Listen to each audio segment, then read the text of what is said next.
Hello everyone, स्वागत आप सभी का कैमवर्ल्ड यूट्यूब चैनल के ऊपर। देखिए, IIT JAM का एग्ज़ाम हो चुका है। जो एडमिशन प्रोसेस है वो भी स्टार्ट हो चुकी है।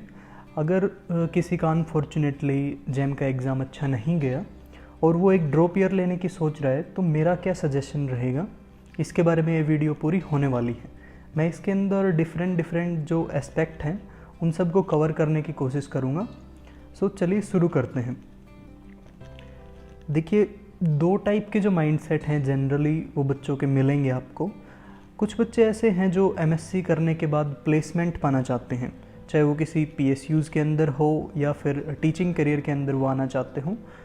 दूसरे जो टाइप के बच्चे आपको मिलेंगे वो मिलेंगे रिसर्च एप्टीट्यूड वाले, जो रिसर्च करना चाहते हैं, जो मान लिया कुछ ऑर्गेनिक केमिस्ट्री को लाइक करते हैं, कुछ फिज़िकल को, तो वो उस एरिया के अंदर रिसर्च करना चाहते हैं। और दोनों टाइप के माइंडसेट के लिए ही IIT JAM काफ़ी अच्छा ऑप्शन है। नेक्स्ट, अगर मैं बात करूं कि IIT JAM के लिए अगर आप ड्रॉप करने की सोच रहे हो तो ये वर्थ इट क्यों है। अब देखिए, IIT JAM के थ्रू आपको IIT के अंदर एडमिशन मिलेगा और IIT जो है वो नेशनल इम्पोर्टेंस रखता है, काफ़ी एक इम्पोर्टेंट इंस्टीट्यूट है हमारे देश का। अगर आप किसी ऐसे इंस्टीट्यूट से MSc करते हो तो आपके लिए काफ़ी इम्पोर्टेंट हो जाएगा। नेक्स्ट जो है वो है ऑसम कैंपस लाइफ। अगर आप IIT की कैंपस लाइफ और हॉस्टल लाइफ को बाकी अदर स्टेट यूनिवर्सिटी से कंपेयर करो तो जो कैंपस लाइफ है और जो हॉस्टल लाइफ है वो काफ़ी अच्छी मिलेगी आपको वहाँ पे। नेक्स्ट जो इम्पोर्टेंट चीज़ है, सबसे इम्पोर्टेंट मैं इसको यहाँ पे बोलूँगा, वो है IITian टैग। IIT का जो टैग है वो काफ़ी इम्पोर्टेंस रखता है इंडियन सोसाइटी के अंदर। आपकी पूरी इमेज चेंज हो जाती है जब कोई बंदा ये सुनता है कि आपने MSc IIT से कर रखी है। अब IIT का जो टैग है वो दोनों ही टाइप के माइंडसेट को मदद करेगा, चाहे आप प्लेसमेंट पाना चाहते हो, चाहे आप रिसर्च एप्टीट्यूड रखते हो। अगर आप प्लेसमेंट पाना चाहते हैं तो भी IIT हेल्प करेगा, और अगर आप रिसर्च एप्टीट्यूड रखते हो और PhD करना चाहते हो, मान लिया फॉरेन से या इवन IIT से अगर PhD करना चाहते हो, तो भी IIT का टैग मैटर करता है। नेक्स्ट है एक्सपोजर टू ग्रेट लेबोरेटरीज़। कुछ IITs के अंदर, सारी के नहीं अंदर तो मैं नहीं बोलूँगा, लेकिन कुछ जो टॉप IITs हैं उनके अंदर जो लेबोरेटरीज़ हैं वो काफ़ी वर्ल्ड क्लास हैं, काफ़ी अच्छी फैसिलिटीज़ हैं, अच्छे इंस्ट्रूमेंट हैं। आपको MSc मास्टर्स के लेवल के ऊपर ही आपको जो है एक्सपोजर मिल जाएगा, अलग अलग इंस्ट्रूमेंट देखने का, उन कुछ को हैंडल करने का भी, अगर आपका जो इंटर्नशिप उसके अंदर आपको मिल गई तो। नेक्स्ट है exposure to international conferences. Department के अंदर टाइम टू टाइम कॉन्फ्रेंसेस होती रहेंगी वहाँ पे, कुछ इंटरनेशनल, कुछ नेशनल, या फिर किसी टॉपिक के ऊपर डिबेट हो गया।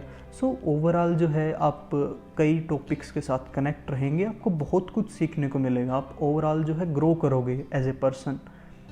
ये काफ़ी पॉजिटिव जो बातें थी मैंने यहाँ पे डिस्कस करने की कोशिश करी है कि IIT JAM के लिए एक ड्रॉप करना क्यों वर्थ इट है। अब इसकी जो नेगेटिव साइड है वो भी चलिए मैं आपको दिखाता हूँ। सपोज़ आपने 1 साल का ड्रॉप किया IIT JAM के लिए और आप फिर भी IIT JAM क्वालिफाई नहीं कर पाए, तो क्या करोगे। जो फर्स्ट क्वेश्चन आपको अपने आप से पूछना चाहिए वो पूछना चाहिए कि आपकी इकोनॉमिकल कंडीशन कैसी हैं। आप 1 साल के लिए आपको आपकी फैमिली फाइनेंशियली सपोर्ट कर सकती है या नहीं, ठीक है। दूसरी जो चीज़ आपको सोचनी है वो सोचनी है कि क्या आप ड्रॉप ईयर के लिए मेंटली प्रिपेयर्ड हो, क्योंकि अब तक आप कॉलेज के अंदर थे, आपका कॉलेज का एक पूरा रूटीन बना हुआ था, लेकिन अब आप कॉलेज से निकल के 1 साल के लिए बाहर कहीं पे, मान लिया दिल्ली के अंदर जाके कोचिंग करोगे, तो वहाँ पे रहोगे और बहुत सारी चीज़ें आपको मैनेज करनी पड़ेंगी। क्या आप मेंटली प्रिपेयर्ड हो इस डिसीज़न के लिए, क्या आपकी फैमिली आपको सपोर्ट करती है, ये काफ़ी कुछ है जो आपको सोचना पड़ेगा। उसके अलावा मूड स्विंग्स, क्योंकि आप वैक्यूम के अंदर जाके पढ़ाई नहीं कर सकते, आप सोसाइटी के साथ कनेक्टेड रहोगे। आप देखोगे कि आपके क्लासमेट्स जो हैं, कोई IIT के अंदर चला गया वो फ़ोटो डालेगा, किसी की जॉब लग गई, किसी ने नेट क्वालिफाई कर लिया, तो उनसे जो जेलिसी का एक फैक्टर है वो भी आएगा। और साथ ही साथ आपको कई बार, जो मैंने आगे बताया, कि डर भी लगेगा कि मैंने गलत डिसीजन तो नहीं ले लिया, अगर मैं क्वालिफाई नहीं करूँगा तो क्या होगा। बहुत सारे फैक्टर रहेंगे। ये था कुछ नेगेटिव इम्पैक्ट अगर इस डिसीजन का हो सकता है तो। अब मेरा सजेशन क्या है, देखिए मेरा सजेशन ये है कि आप कंप्लीट 1 साल का ड्रॉप मत लीजिए, उसके बजाय आप एमएससी कोर्स के अंदर एनरोल हो जाइए किसी भी स्टेट यूनिवर्सिटी से, या जहाँ कहीं भी आपको एडमिशन मिले। उसके साथ साथ आप आईआईटी जेईई के लिए प्रिपेयर करिए। वो तैयारी का मोड कुछ भी हो सकता है, चाहे आप ऑनलाइन कोचिंग लेते हो या डिस्टेंस प्रोग्राम के साथ जुड़े हो या सेल्फ स्टडी करते हो, लेकिन आप एमएससी कोर्स करते करते मेन फोकस रखिए अपना आईआईटी जेईई के ऊपर कि आपको जेईई क्लियर करना है और नेक्स्ट ईयर आईआईटी के अंदर जाना है। ये थिंकिंग आप रखिए जनरली, और इसी के अकॉर्डिंगली अपनी तैयारी करते रहिए।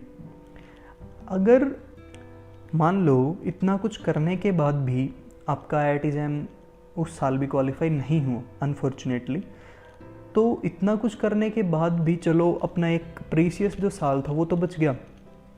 अब हम क्या कर सकते हैं कि हम CSIR नेट या गेट के लिए एम कर सकते हैं और उसकी अच्छे से तैयारी करेंगे।